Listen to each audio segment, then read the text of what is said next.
Emily Parker was a small-town girl from Ohio. Her parents worked hard but never had much money. They always told her, "Emily, study well, go to college. Education will give you the life we never had."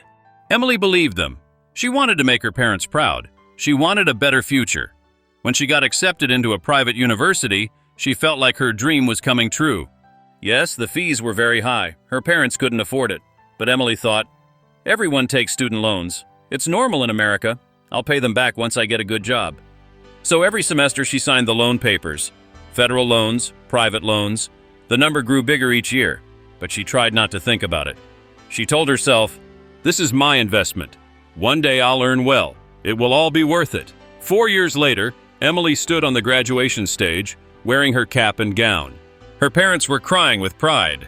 She felt like she had made it, but behind her smile was a heavy truth. She now owed $100,000 in student loans. Emily knew the number. She had seen it on paper, but she pushed it aside. It will be fine, she thought. This is the beginning of my life. I'll figure it out later. And on that day, with the sun shining and cameras flashing, Emily felt like her future was bright. She had no idea what storm was waiting for her. A few months later, Emily started her first job. It wasn't fancy, just an entry-level role paying $38,000 a year. She thought, okay, this is just the start. At least I have a paycheck now. Then, one morning, her email notification pinged. It was her first student loan bill. Emily opened it, and her heart sank. $200 due every month. Her hands began to shake. Her mind went blank. She quickly did the math. Her salary after taxes, about $20,500 per month. Her rent, $1,000. Utilities and food, $600. And now student loans, $1,200. It didn't add up. She was already negative. There was no money left for clothes, transport, fun, or even savings. In panic, Emily called her loan company. "Hi, I just graduated. My bill says $2,200 a month." "Is this correct? There must be some mistake." The customer service voice was flat and cold. "Yes, ma'am, that is your payment. You are responsible for it," Emily begged. "But I don't earn enough. I can't pay this," the rep repeated without emotion. "You signed for these loans. This is your responsibility." And then, click. The call ended. Emily sat on her couch in silence. Her chest felt heavy. Tears filled her eyes. And then she broke down. She cried until her head hurt. She cried because life felt unfair. She whispered to herself, "I did everything right. I studied hard. I went to college. Why do I feel punished?" Every month after that, the bills came. Every month, she fell behind. She started using credit cards to buy food, gas, even to pay small bills. Debt on top of debt. Slowly, she stopped answering calls, stopped meeting friends, stopped laughing. The girl who once dreamed of a bright future was now trapped in debt, loneliness, and shame. Days turned into weeks. Weeks turned into months. Every time Emily opened her mailbox, there it was, the dreaded bill. Every time she checked her bank account, it was almost empty. Her paycheck never lasted. After rent, utilities, food, and the student loan bill, there was nothing left. Sometimes her balance showed just $5. She felt like she was working hard but drowning at the same time. To survive, she started using credit cards, first for groceries, then for gas, then for emergencies. One card maxed out, then another, debt on top of debt. Her nights were sleepless. She lay awake staring at the ceiling, whispering to herself, "How am I ever going to get out of this? $100,000? I'll be paying this forever." And she stopped answering her friends' messages. They kept inviting her out, dinner, concerts, road trips. Emily always said, "Sorry, I'm busy." But the truth? She couldn't afford even a burger at McDonald's. Loneliness began to eat at her. She scrolled through social media, watching her friends smile in pictures, traveling, enjoying life. Meanwhile, she sat alone in her small apartment, surrounded by bills she couldn't pay. Depression started to creep in. One night, Emily looked at herself in the bathroom mirror. Her eyes were red from crying. Her face looked tired. She whispered, "Is this really my life now? Work, debt, and nothing else?" She felt broken.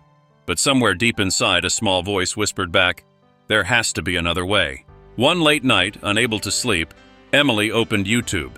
She typed, "How to pay off student loans." Video after video appeared. Stories of people paying off $50K, $80K, even $100K in debt. At first, she didn't believe it, but as she watched, something changed. She saw young women like herself, broke, hopeless. But somehow, they fought back and won. She grabbed a notebook and started writing down ideas. The debt snowball method. Paying smallest debts first to build momentum. Budgeting. Tracking every single dollar. Side hustles. Making extra income through delivery apps, freelancing, tutoring. For the first time in years, she felt a spark of hope. The next morning, she opened her laptop, pulled up her bank statements, and made her first real budget. It was painful. She saw where her money had been leaking. $200 on food deliveries. $100 on streaming subscriptions she never used. $50 on random online shopping. She looked at the numbers and shook her head. No wonder I'm always broke. That night, Emily made a promise to herself. I may be in debt, but I am not powerless. I'm going to fight back. From that day, Emily's life changed. She worked her 9-to-5 job during the day. But after work, she put on her jacket, grabbed her phone, and started hustling. She cut every unnecessary expense. No takeout, only home-cooked meals. Canceled all streaming services. Shopped only at thrift stores. Saved coins in a jar and used them for groceries. Her friends laughed at her sometimes. Emily, live a little. You're too young to be this serious. But Emily just smiled and said, one day you'll understand. Small victories kept her going. The first time she paid off a $2,000 credit card, she celebrated with a cheap cupcake. When she hit $10,000 paid off, she wrote it on a sticky note and put it on her wall. 2 years passed. Debt balance down by $40,000. Emily still had a long way to go. But for the first time, she felt in control. Just when things seemed to be improving, life threw Emily another challenge. One Friday afternoon, her manager called her into the office. The company was downsizing. Her position was being eliminated. Emily walked home in shock. Her chest was tight. Tears blurred her vision. How will I pay my rent? How will I keep paying my loans? That night, she broke down again. She felt like everything she had worked for was collapsing. But the next morning, she remembered something. She already had skills. She had built side hustles. Instead of giving up, Emily doubled down. She turned her freelancing into a serious business. She spent hours learning digital marketing, social media management, and copywriting. At first, money was slow, but month by month, clients grew. $500 a month became $1,500, then $5,000. For the first time in her life, Emily wasn't just surviving, she was building. Emily's freelance business took off. She was earning $70,000 a year, more than double her old salary. But she didn't change her lifestyle. No luxury apartment, no shopping sprees, no vacations. She stayed frugal. Every extra dollar went to her debt. Month after month, she watched her balance shrink. $60,000, $40,000, $20,000. Then one evening, she logged into her loan account. Balance, $1,200 left. Her hands shook as she typed the final payment. She hit submit. And just like that, her balance showed $0. Emily stared at the screen. She covered her mouth with her hands. Tears poured down her face. She laughed. She cried. She screamed, I'm free. I'm finally free. After 7 long years, Emily was debt-free. Emily looked back on her journey and realized something important. Her debt had stolen her 20s, but the fight had given her discipline, courage, and strength. She had turned her pain into power, her hopelessness into freedom, her side hustles into a real business. Emily decided to share her story online.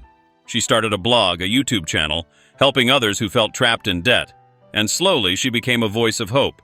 She told her followers, debt may feel like a cage, but cages can be broken. If I can do it, so can you. Emily Parker was no longer the broke, hopeless graduate who cried in her apartment. She was a woman who fought, survived, and won her freedom.